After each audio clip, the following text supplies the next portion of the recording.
Em uma estrada escura perto de Zurique, na Suíça, Está caindo muito rápido.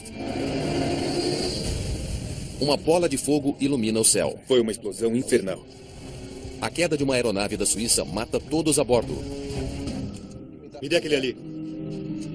Investigadores de acidentes aéreos enfrentam um desafio enorme para descobrir o que houve. O timing não pode ser coincidência.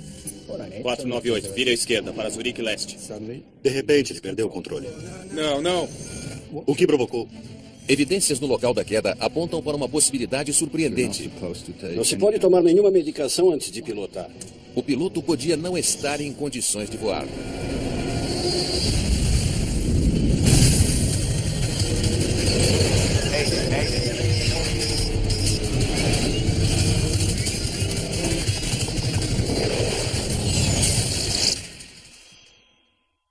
Esta é uma história real, baseada em relatórios oficiais e relatos de testemunhas.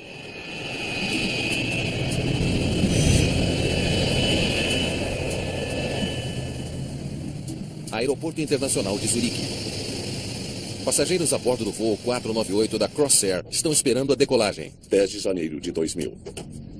Tchau. Sim, capito. O voo para Dresden, na Alemanha, é popular entre os passageiros que viajam a negócios. Tchau. Desculpe, já acabei. É um dos mais de 100 destinos atendidos pela companhia aérea suíça em ascensão. É uma linha regional. Ela é muito popular para voos curtos entre cidades. Na cabine estão 2 pilotos de países da Europa Oriental que vieram trabalhar na Suíça. Motores prontos? O comandante Pavel Gruzin pilotará o avião e Rastislav Kolesar será o primeiro oficial. Checklist completo. Rastislav Kolesar amava voar. Slavomir Piatak, ex-piloto da Crossair, era amigo íntimo de Kolesar. Os olhos dele ficavam brilhando quando ele falava em voar. A expressão do rosto dele mudava. Ele sorria. Tinha paixão por voar. Acionar potência de decolagem. Potência acionada. A aeronave que estão pilotando hoje é um Saab 340. Um Saab 340 é um avião de construção sueca. Tinha um autopiloto digital, que funcionava com muita precisão. V1, girar.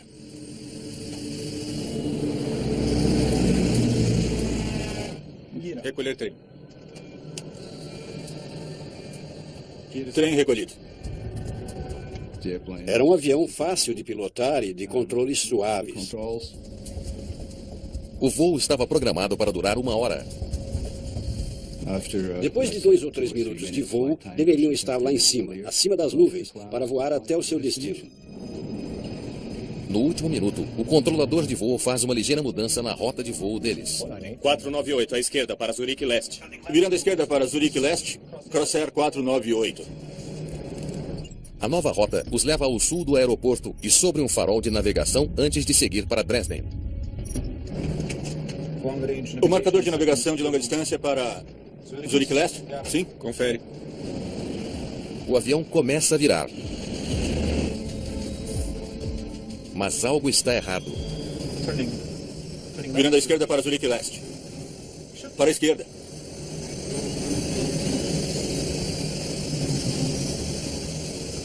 Não. Crossair 498, confirme que está virando à esquerda.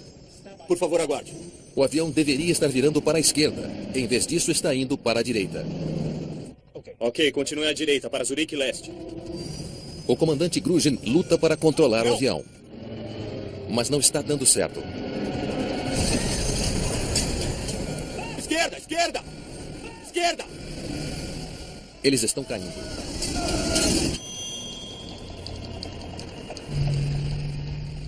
Eu dirigia para casa. E então, à esquerda, eu vi uma coisa. Eu tinha certeza de que era um avião. E descia muito rápido.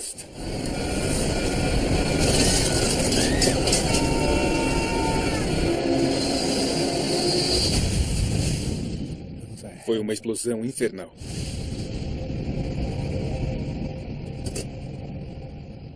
Eu estava a uns 50 metros e foi só uma explosão. E então várias pequenas explosões. E eu não podia me aproximar. Estava quente demais. É impossível, inclusive, tentar resgatar alguém. Não dava para ver nada do avião, só coisas pequenas. Mas na hora eu tive certeza de que não havia nenhum sobrevivente. O voo 498 bateu no solo a apenas 7 quilômetros do aeroporto. Todos os 10 passageiros e tripulantes estavam mortos, incluindo Pavel Gruzhin e Rastislav Kolesar. Naquela noite sabíamos que tínhamos perdido um amigo. Na manhã seguinte, investigadores vão ao local da queda. Eles veem pouca coisa que lembre um avião. Quando cheguei ao local, eu vi um buraco fumegante. E não dava para identificar uma peça maior de estrutura de um avião. Michael Flukiger faz parte do Comitê Suíço de Investigação de Acidentes. O trabalho dele é encontrar as pistas que possam explicar o que houve. A maior parte do avião está enterrada numa cratera funda. O resto está em pedaços pequenos espalhados em um campo. Michael enfrenta o maior desafio de sua carreira. Estava uma confusão. E havia a parte emocional. Você não sabe no que vai tocar em seguida.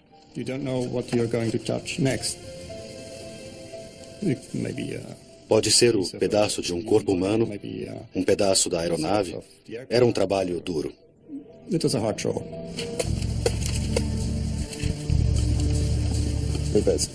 A cratera funda diz a Michael que o avião se chocou contra o solo a grande velocidade e num ângulo muito agudo. Uma foto. Tira desta parte aqui. Se você não consegue ver uma estrutura maior de uma aeronave e vê uma cratera, isso leva à ideia de que a aeronave estava num ângulo agudo. O padrão dos destroços também revela a direção em que o avião voava. O voo 498 estava virando na direção errada no momento da queda. O especialista em fatores humanos, Daniel Knecht, une-se à equipe de investigação. Uma queda logo após uma decolagem é muito raro. Então, sabíamos que havia sido alguma coisa em comum. Vamos mandar alguém ao CAT para ver de qual decolagem se trata. Investigadores interrogam controladores de tráfego aéreo para saber mais sobre a rota de voo em comum. Se você tem o mapa do radar e gravações de comunicação de tráfego aéreo, então já tem uma ideia do que houve. Por que não estavam fazendo a decolagem padrão? Eu só queria economizar tempo para eles. Controladores contam aos investigadores que deram um atalho ao voo 498 na noite da queda. 498, vire à esquerda, Zurique Leste. A nova rota para Dresden era ligeiramente mais curta. Os controladores do CTA oferecem esse atalho quando podem. Virando à esquerda, Zurique Leste. Faz uma diferença de uns 3 ou 4 minutos, o que é muito apreciado por pilotos e todo mundo. À primeira vista, essa comunicação e o mapa do radar não mostraram nada em comum. Houve apenas uma decolagem e depois o CTA mandou que virassem à esquerda mais cedo. Contudo, por algum motivo, os pilotos não seguiram a instrução do controlador. Crossair 498, confirme que está virando à esquerda. Por favor, aguarde. O controlador presumiu que o piloto quisesse seguir uma rota diferente e aprovou essa decisão. Ok, continue à direita para Zurique Leste. Momentos depois, o avião caiu numa espiral mortífera para a direita. Se a espiral foi causada por uma falha mecânica, os investigadores precisam saber o mais rápido possível. Um problema com manutenção ou falha de projeto em uma das partes esquerda pode significar que milhares de passageiros que voam no Saab 340 correm risco todo dia.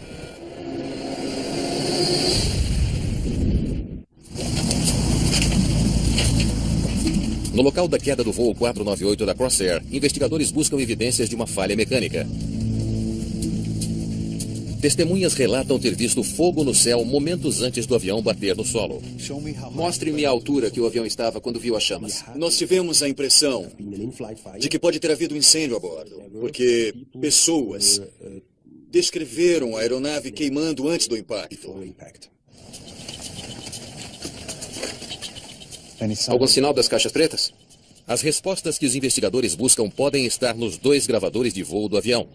Virando à esquerda em Zurich Leste. Eles capturam informações vitais sobre o que os pilotos dizem e fazem na cabine. Crossair 498. Mas até agora, nem sinal deles. O plano era explorar camada a camada e pegar os pedaços e torcer para algo nos dar uma luz. APR desligado. Enquanto isso, surgiam dúvidas sobre a habilidade de comunicação dos 2 pilotos. Subindo para 110. O inglês não era a língua nativa dos pilotos. Talvez eles estivessem fora do curso por não entender o comando do controlador. APR desligado. Agora. Uma das coisas mais importantes de se trabalhar junto numa cabine é a comunicação. O marcador de navegação de longa distância para Zurich Leste, certo? Fluência numa língua comum é de vital importância.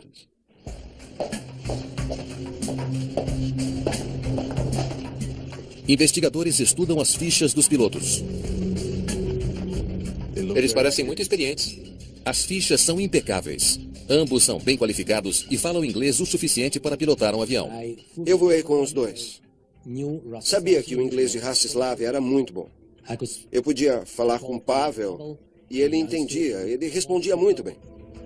Os investigadores estão longe de entender por que os pilotos viraram na direção errada e perderam o controle do avião. Houve uma curva acentuada para a direita que levou a uma colisão com o solo. Mas não havia indícios do motivo real disso. Buscas no local da queda levam o time um passo mais perto de entender o que houve na cabine. Eles recuperam ambas as caixas pretas. Os gravadores são enviados ao laboratório para serem analisados. Enquanto isso, o resto dos destroços é levado a um hangar em Zurique. Talvez uma falha mecânica possa explicar por que o avião perdeu o controle. A essa altura da investigação, uma falha era um ponto de discussão, porque explicaria a perda de controle. Investigadores estudam partes danificadas dos motores. Se um avião cai em espiral, uma falha de motor pode ser um dos motivos. O Saab 340 tem 2 motores turbo. Se você tem 2 motores, um em cada lado da aeronave, e se, por exemplo, o motor da esquerda dá mais potência que o da direita, a aeronave tende a virar para a direita. Se o motor direito falhou, isso poderia explicar a espiral fatal. Girando a alta velocidade. Mas ambos os motores revelam um dano distinto, que só pode significar uma coisa. Ficou claro, pouco tempo depois do acidente, que os motores estavam funcionando, e que estavam funcionando em alta velocidade. Uma falha de motor não causou a queda do voo 498. Investigadores então examinam os registros de manutenção do avião, em busca de uma pista concreta. Acho que encontrei alguma coisa. Olha só, aqui, aqui e aqui de novo. O avião tinha um histórico de movimento descontrolado de flaps. Nos 18 meses anteriores, tripulações registraram mais de 20 reclamações sobre os flaps desta mesma aeronave. É muita reclamação. 21 em 18 meses. Isso chamou nossa atenção. Os flaps são pequenas superfícies que se estendem da parte de trás da asa durante a decolagem para aumentar a sustentação. Se os flaps de uma asa não se estendem direito, isso pode dificultar o controle do avião. Se algo está errado com o sistema e um flap se move mais rápido do que o outro, ou vai além do outro, essa asa provê mais sustentação, mas também mais atraso. Então, isso faria com que virasse à esquerda ou à direita. A evidência de falha nos flaps do voo 498 pode ser o que os investigadores procuram. Eles vasculham os fragmentos da asa, mas não adianta. As peças estão danificadas demais para oferecer qualquer resposta. Estavam partidos em não sei quantos pedaços. O flap estava destruído. Eles só saberão ao certo se os flaps falharam quando puderem estudar dados do gravador de voo. Mas os destroços permitem aos investigadores explorar uma teoria diferente. Testemunhas dizem que viram um incêndio a bordo antes do avião bater no solo. Foi interessante que as testemunhas nos dissessem que a aeronave estava em chamas.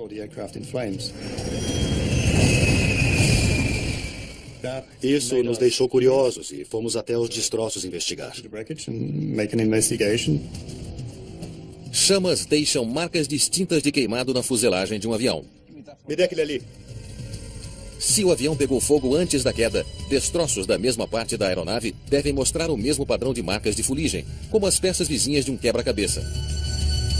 Mas esse não é o caso se o incêndio começou quando o avião já estava em pedaços. Se você tem um incêndio depois do acidente, as peças já estariam separadas e não combinariam. Os traços de fogo não combinariam mais. É um processo lento.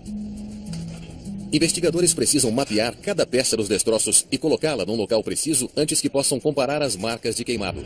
Em 1991, análises de marcas de queimado ajudaram investigadores na Arábia Saudita a entender a queda do voo 2120 da Nation Air. Depois que uma roda pegou fogo após a decolagem, o DC-8 foi envolto pelas chamas. Nenhuma das 261 pessoas a bordo sobreviveu. Agora, os investigadores suíços lutam para determinar se um incêndio a bordo causou a queda do voo 498 da Crossair. Levamos muito tempo para encontrar todos os pedaços. Os resultados são conclusivos. Viu aqui? E aqui? Definitivamente, nas marcas foram pós-impacto. No fim, pudemos determinar que tinha sido um incêndio pós-impacto, com certeza. As testemunhas estavam erradas. Não houve nenhum incêndio durante o voo. Testemunhas frequentemente nos fornecem algumas observações, mas não são necessariamente na ordem, na cronologia certa. Frequentemente costuma ser assim. Os destroços do local da queda logo produzem outra pista. A mala de voo de um piloto foi lançada para longe na hora do impacto. Ela é rapidamente identificada como pertencendo ao comandante Gruzin. O seu conteúdo é perturbador. Havia itens pessoais lá dentro. E com eles encontramos um medicamento. Não tem etiqueta nem caixa. É bem comum encontrar um medicamento na mala de um piloto. Virando à esquerda para Zurique Leste. Para a esquerda. Um piloto afetado por um medicamento poderia explicar o acidente. Sempre há uma grande preocupação, porque todos sabemos que não se deve tomar nenhuma medicação antes de pilotar. Investigadores precisam saber exatamente qual é o tipo de medicamento. E se o comandante Gruzin o tomou no dia da queda? Leve ao laboratório. Testes revelam que a medicação é fenazepam, um sedativo poderoso, semelhante ao Valium, usado para tratar problemas de ansiedade. Nesse caso, era um medicamento muito forte e que realmente pode afetar a capacidade de pilotar um avião. Daniel Knecht pode finalmente ter encontrado o motivo pelo qual 10 pessoas morreram a bordo do voo 498. Descobrir se o medicamento estava no organismo do comandante exigirá uma análise de tecidos. Isso levará mais tempo. Mas novas e valiosas informações foram recuperadas do gravador de dados do voo do avião. Vejamos o que temos aqui. Investigadores usam os dados para criar uma simulação que reproduz o movimento do avião durante o voo. Eles esperam que diga a eles se os flaps defeituosos levaram à queda. Acionar potência de decolagem. Potência de decolagem acionada. Um exame físico dos painéis dos flaps não era mais possível. Então, precisávamos de outra coisa. Os flaps afetam a sustentação e o arrasto. Se houve algo errado com eles, isso aparecerá na simulação. APR desligado. Subindo para nível 10, Crossair 498. O avião sobe normalmente. Subindo para 3.000 pés. Não há nenhum sinal de mau funcionamento dos flaps. Àquela altura, poderíamos excluir isso. Válvulas acionadas. Os flaps estavam funcionando como deveriam. Sem problema algum. Vimos que os motores estavam funcionando, que tinham boa velocidade, estavam subindo, tudo estava em ordem. E de repente, em vez de virar à esquerda, ele virou à direita e perdeu o controle. Não, não. É como se ninguém estivesse pilotando. A grande pergunta é por quê? O que houve? Investigadores viajam até Moldova para se encontrar com a viúva do comandante. Eles perguntam a ela por que o marido levava tranquilizantes. Sinto muito. Sei que é um momento difícil. Ela explica que o marido estava muito estressado. Ela sabia que ele estava tomando essa medicação por causa de um estado de depressão, justamente porque ele estava longe dela, morando na Suíça. O comandante estava trabalhando longe de casa e mandando dinheiro para a família em Moldova. Ele não estava muito feliz por estar separado da família, da esposa e de todos que ele conhecia. Ele estava em outro país. Era capaz de falar inglês, mas não alemão nem francês. E acho que isso não era fácil para ele. Mas o comandante Gruzin estava infeliz o bastante para se arriscar a tomar tranquilizantes antes de pilotar um avião comercial? Investigadores esperavam que a análise dos tecidos revelasse a eles se o comandante estava debilitado quando decolou do aeroporto de Zurique. Os resultados são inconclusivos. Embora houvesse traços do sedativo no organismo dele, os testes não revelavam se eram suficientes para afetar sua habilidade de voar.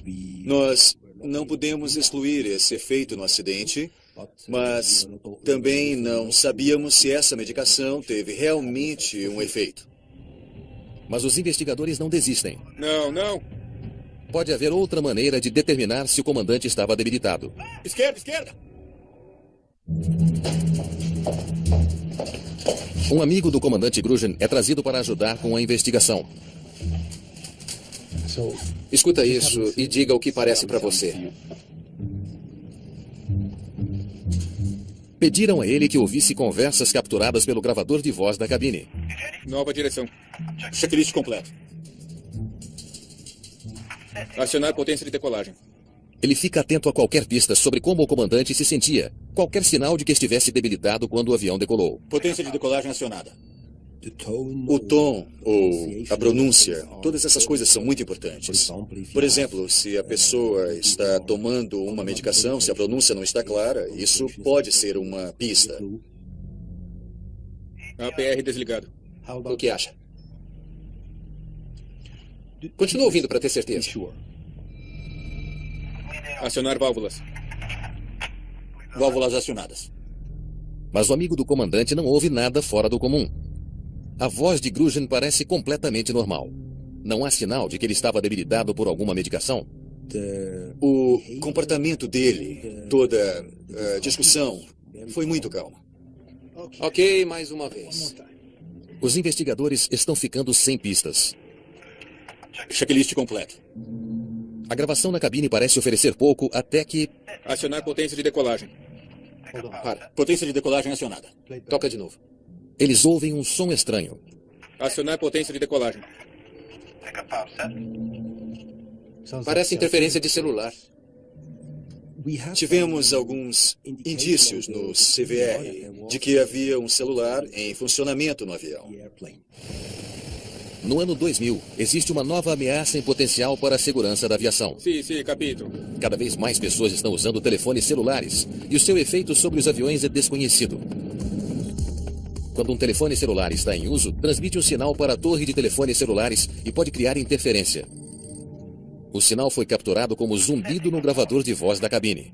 Potência de decolagem acionada. Os investigadores se perguntam se a interferência também pode ter afetado os instrumentos do avião. Existem falhas onde não existe nenhum indício do mau funcionamento. O instrumento tem um indicador normal. Esse tipo de falha é muito difícil de detectar. Crossair 498, suba para o nível de voo 110. Subindo para nível 10, Crossair 498. Os pilotos comerciais dependem quase totalmente de seus instrumentos para lhes dizer qual a posição de seu avião no céu. O instrumento principal para se seguir é o horizonte artificial. Um instrumento que dá a você uma ideia da subida ou descida e também a indicação da inclinação para a esquerda ou direita. Se a interferência de um celular afetou o horizonte artificial, isso pode explicar por que os pilotos não sabiam que estavam virando na direção errada. Não. Os investigadores descobrem que uma aeronave eslovena foi obrigada a fazer um pouso de emergência depois que sinais de celulares fizeram o sistema eletrônico do avião falhar e disparar um alarme falso sobre um incêndio a bordo. Ele pode influenciar sistemas de aeronaves e mandar a você mensagens que não são verdadeiras. Não há dúvida de que havia celulares a bordo. Os pilotos da Crossair até carregam um na cabine para se comunicar com a equipe de terra. Os investigadores montaram uma série de testes em um avião idêntico. Ok, estamos preparados. Então vá para os fundos e dispare um sinal. Eles procuram por qualquer indício de que um sinal de telefone celular possa afetar instrumentos de voo vitais. Com este equipamento de testes, pode-se emular um telefone celular. E nós nos aproximamos dos hacks da aviônica. Tentamos estimular o sistema. Nada ainda. Tente de novo. Existem telefones celulares em praticamente todos os aviões no céu. Se a interferência deles realmente é a causa da queda, os investigadores precisam saber antes que aconteça de novo. Os investigadores obtêm os registros de celular de todos os passageiros no avião. Eles checam para ver se alguém a bordo usou o celular nos últimos momentos críticos do voo. Nada ainda. E você? Os celulares normalmente não causam nenhum dano, nenhum mal aos sistemas de aeronaves, porque são muito bem isolados dessas interferências eletrônicas.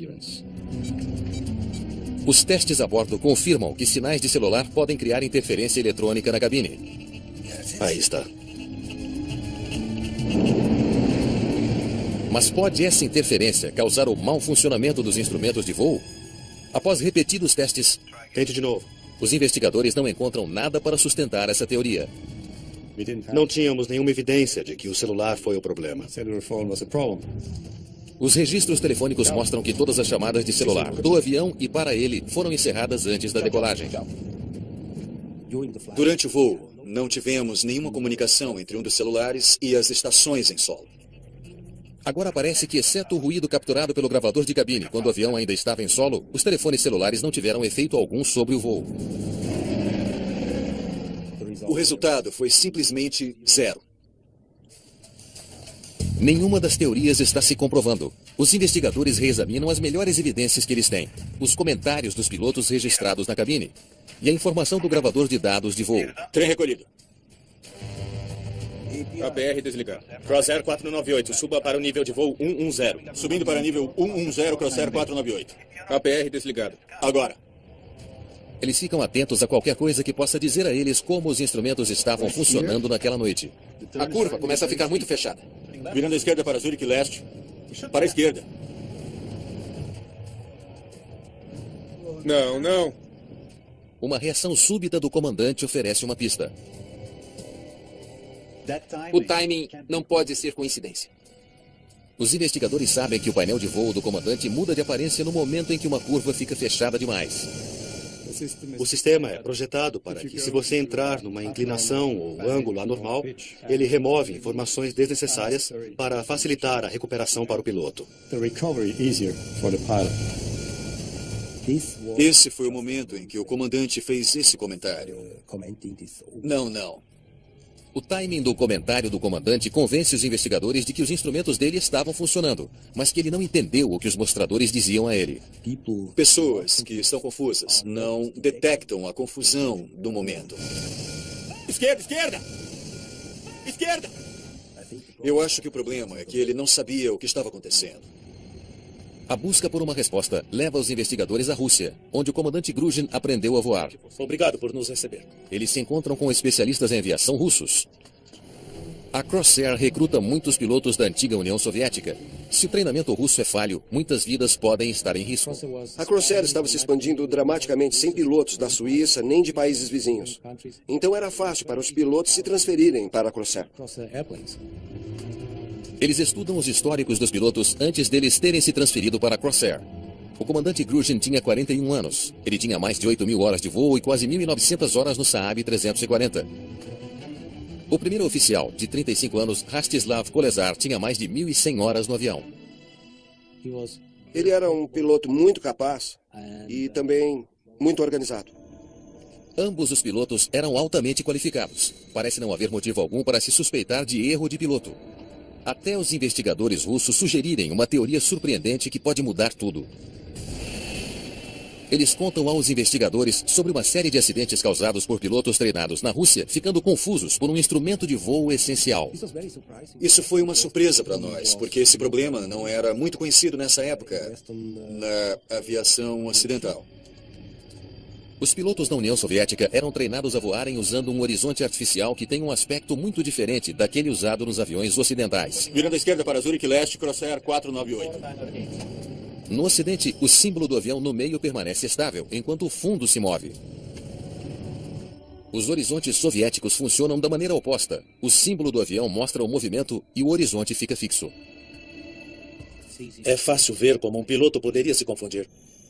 Uma curva à esquerda em um mostrador soviético é muito parecida com uma curva à direita em um mostrador ocidental. Havia duas filosofias diferentes de horizontes artificiais no sistema de aviação ocidental e no sistema de aviação oriental. E esses dois sistemas podem levar a uma certa confusão. À medida que países do leste europeu começaram a comprar mais aviões ocidentais, essa confusão provou-se mortífera. 15 quedas envolvendo mergulhos em espiral. Essa descoberta foi crucial como causa provável desse acidente. Sofrendo de estresse e possivelmente influenciado por um tranquilizante, o comandante Gruzhin pode ter voltado ao que aprendeu quando se tornou piloto. Não! O que você aprende bem no início do treinamento volta ao seu cérebro reptiliano, onde você armazena as memórias de longo prazo. É disso que você se lembra e volta ao seu treinamento básico. Em sua confusão, ele se convenceu de que estava fazendo uma curva fechada à esquerda. Ele estava virando para a direita para tentar corrigir esse problema. E o controlador de tráfego aéreo só piorou a confusão dele. Crosair 498, confirme que está virando à esquerda. A instrução pode ter parecido como uma confirmação de que o avião estava virando para a esquerda, embora não estivesse. Ele disse 498, confirme que está virando à esquerda. O quanto isso ajuda uma tripulação? Por favor, aguarde. A única coisa que ele poderia ter feito, em minha opinião, era dizer Crosair 498, vire para a esquerda na direção tal, ou seja o que for, ou Crosair 498, vejo que está virando à direita. Esquerda! Esquerda!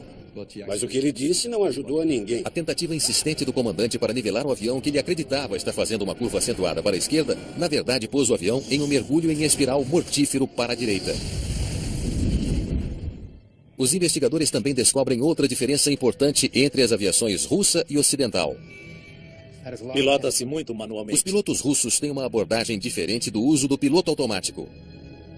O marcador de navegação de longa distância para Zurique Leste, certo? O piloto automático pode conduzir o avião, mesmo que ambos os pilotos estejam atentos a outras tarefas. A filosofia oriental da antiga União Soviética seria pilotar a aeronave o máximo possível manualmente, só para provar a habilidade do piloto voar. E isso é diferente da filosofia ocidental. O comandante do Crosair 498 estava pilotando manualmente. O piloto automático não estava acionado. Se o capitão tivesse acionado o piloto automático depois da decolagem, o acidente nunca teria acontecido. Nós nunca teríamos falado sobre esse voo, porque o avião simplesmente teria voado para o Zurique Leste e chegado a Dresden, cerca de 1 hora depois. Mas havia outra questão perturbadora. Havia 2 pilotos a bordo naquele dia. Mesmo que o comandante tivesse se confundido pelo instrumento, por que o primeiro oficial não percebeu o problema e tomou medidas para salvar o avião? Se alguém vê algo errado, ele deve interferir.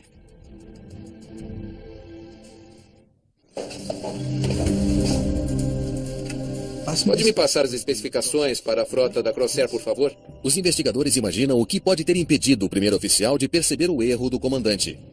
Subindo para nível 10, Crosair 498. Era tarefa do primeiro oficial monitorar os instrumentos. APR desligado. Agora. Mas ele tinha um desafio adicional durante o voo 498. 498, vire à esquerda para Zurique Leste. Virando à esquerda para Zurique Leste, Crosair 498. O sistema de navegação computadorizado do avião era uma nova adição à cabine. O projeto de uma cabine de comando é um processo complicado. Os pilotos precisam ser capazes de alcançar tudo facilmente, assim como monitorar uma gama enorme de instrumentos, incluindo o horizonte artificial localizado diretamente à frente deles. O Saab 340 não é uma aeronave enorme. Não tem espaço para se colocar tudo em uma posição ideal. Então, organizar a cabine dele é um desafio. Os investigadores imaginam se um projeto estranho da cabine dificultou ao primeiro oficial ver o que acontecia. E para descobrir, eles realizam um experimento incomum. Ok, vamos começar. Eles reconstroem o voo para ver exatamente para onde o primeiro oficial olhava quando as coisas começaram a dar errado. Recolher o trem. Olhando para a alavanca do trem de pouso. Trem recolhido. APR desligado. Crossair 498, suba para o nível de voo 110. Subindo para nível 110, Crossair 498. Depois da decolagem, o procedimento para o Saab 340 exige que o piloto que não esteja pilotando faça a maior parte de seu trabalho com a cabeça para baixo ou para cima. Ou ele acompanharia o painel acima da cabeça dele e colocaria os interruptores na posição certa, ou olharia para baixo para acionar os controles no painel central da cabine. Acionar potência de decolagem. Acionando. As tarefas dele mantêm o seu olhar longe do horizonte artificial. Agora ele está olhando aqui.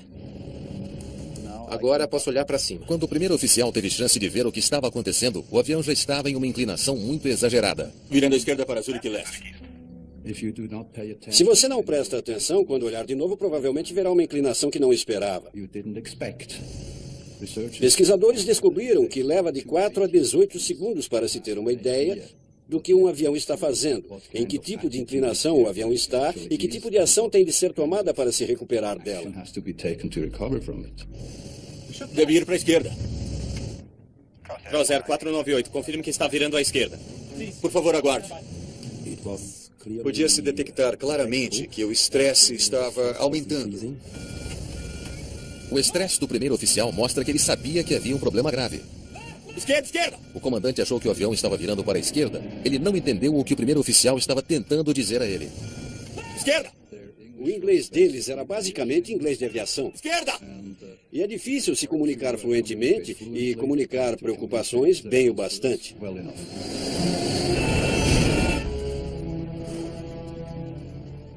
Tudo o que ele tinha que dizer era pare, está virando para o lado errado. É normal, na aviação, ter uma troca de pessoas de diferentes países. E eu acho que é uma parte bacana da aviação, que ela seja internacional. Mas é preciso analisar seu passado cultural. Você tem de dar a eles as ferramentas de que precisam para fazer o seu trabalho em segurança.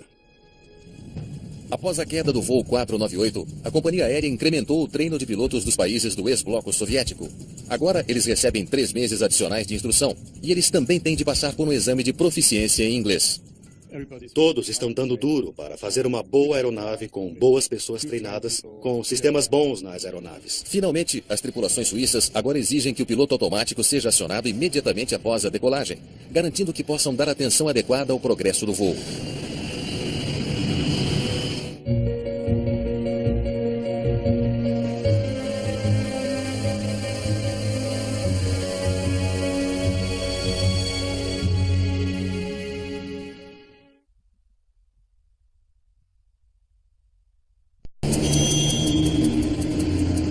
Em uma estrada escura perto de Zurique, na Suíça, está caindo muito rápido. Uma bola de fogo ilumina o céu. Foi uma explosão infernal. A queda de uma aeronave da Suíça mata todos a bordo. Me dê aquele ali. Investigadores de acidentes aéreos enfrentam um desafio enorme para descobrir o que houve. O timing não pode ser coincidência. 498, vire à esquerda para Zurich Leste. De repente, ele perdeu o controle. Não. O que provocou? Evidências no local da queda apontam para uma possibilidade surpreendente. Não se pode tomar nenhuma medicação antes de pilotar. O piloto podia não estar em condições de voar.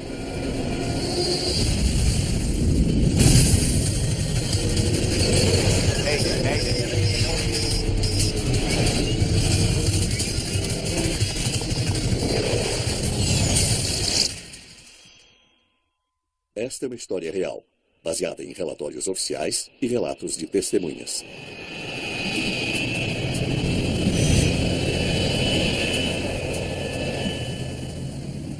Aeroporto Internacional de Zurique. Passageiros a bordo do voo 498 da...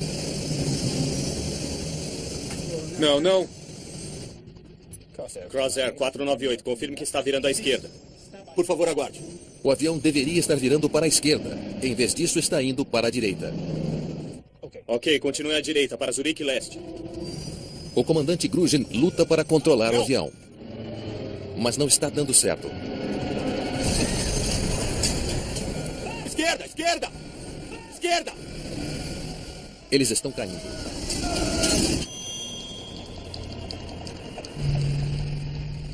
Eu dirigia para casa. E então, à esquerda, eu vi uma coisa. Eu tinha certeza de que era um avião. E descia muito rápido.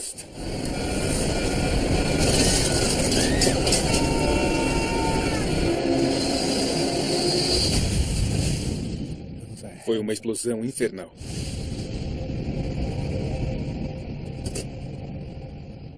Eu estava a uns 50 metros e foi só uma explosão. E então várias pequenas explosões. Avião de construção sueca. Tinha um autopiloto digital que funcionava com muita precisão. V1, girar.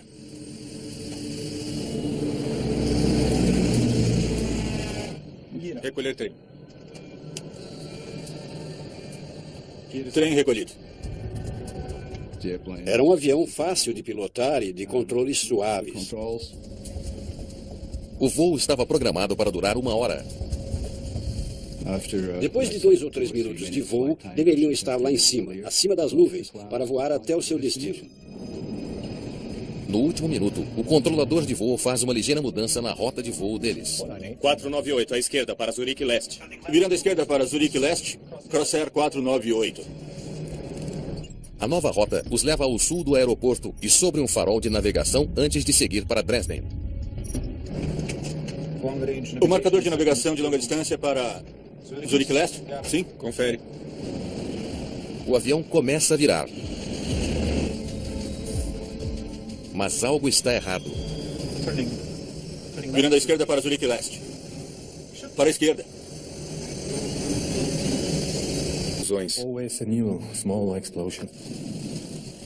E eu não podia me aproximar. Estava quente demais. É impossível, inclusive, tentar resgatar alguém. Não dava para ver nada do avião, só coisas pequenas. Mas na hora eu tive certeza de que não havia nenhum sobrevivente.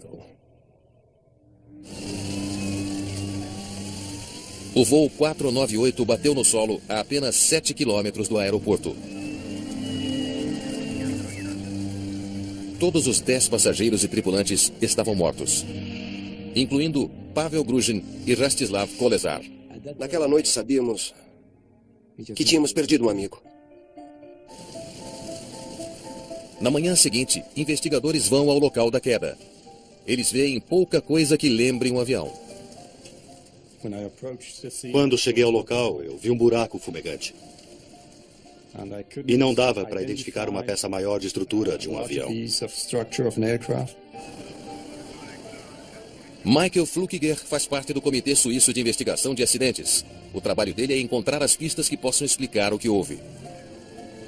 A maior parte do avião está enterrada numa cratera funda. Crossair estão esperando a decolagem. 10 de janeiro de 2000. Tchau. Sim, capito. O voo para Dresden, na Alemanha, é popular entre os passageiros que viajam a negócios. Tchau. Desculpe, já acabei. É um dos mais de 100 destinos atendidos pela companhia aérea suíça em ascensão. É uma linha regional. Ela é muito popular para voos curtos entre cidades.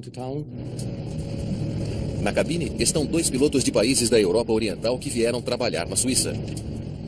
Motores prontos? O comandante Pavel Gruzhin pilotará o avião e Rastislav Kolesar será o primeiro oficial. Checklist completo. Rastislav Kolesar amava voar.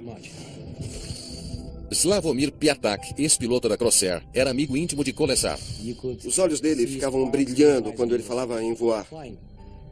A expressão do rosto dele mudava. Ele sorria. Tinha paixão por voar.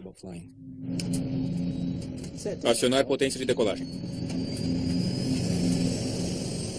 Potência acionada.